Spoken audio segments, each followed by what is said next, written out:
Geri alma, yəni müştərilərdən məhsulların geri götürülməsi əməliyyatı ticarət modulunda əməliyyatlar hissəsindən həyata keçirilir. Yeni əməliyyat düyməsinə daxil olduqda açılan pəncərədə geri alma bölməsinə keçid edib. Burada geri almanın tarixi, valyutası, eyni zamanda müştərinin adı seçilir.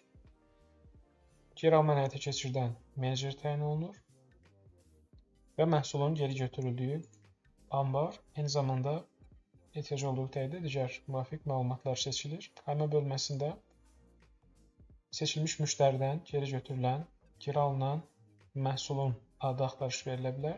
Eyni zamanda kataloqdan seç düyməsindən istifadə olunaraq məhsullar seçilə bilər.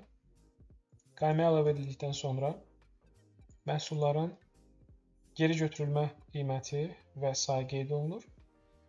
Daha sonra isə formalaşmış dəyərlə bağlı əgər geri götürülən məhsulların, geri alınan məhsulların dəyəri müştəriyə geri ödəniləcəksə, ödəniş bölməsində müvafiq olaraq hesab növü və eyni zamanda hesab seçilərək əməliyyat təsdiqlənir. Əgər geri alınan məhsulların ödənişi müştəri tərəfindən edilməyibsə, o zaman əvəzləşdirmə düyməsindən istifadə olunur və geri götürülən məhsulların dəyəri müştərinin şirkətə olan borc qaymələrinə yönləndirilərək borcları ilə əvəzləşdirilir.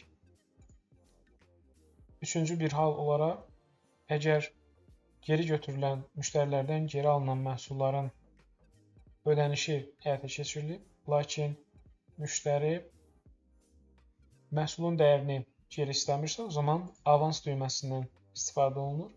Avans düyməsi aktivləşdirildikdən sonra geri alınan məhsulların dəyəri ödəniş məbləği hissəsinə qeyd olunur və təsdiqlənir. Beləliklə, məhsul müştəridən geri alınmış olur və müştərinin avans balansı formalaşır.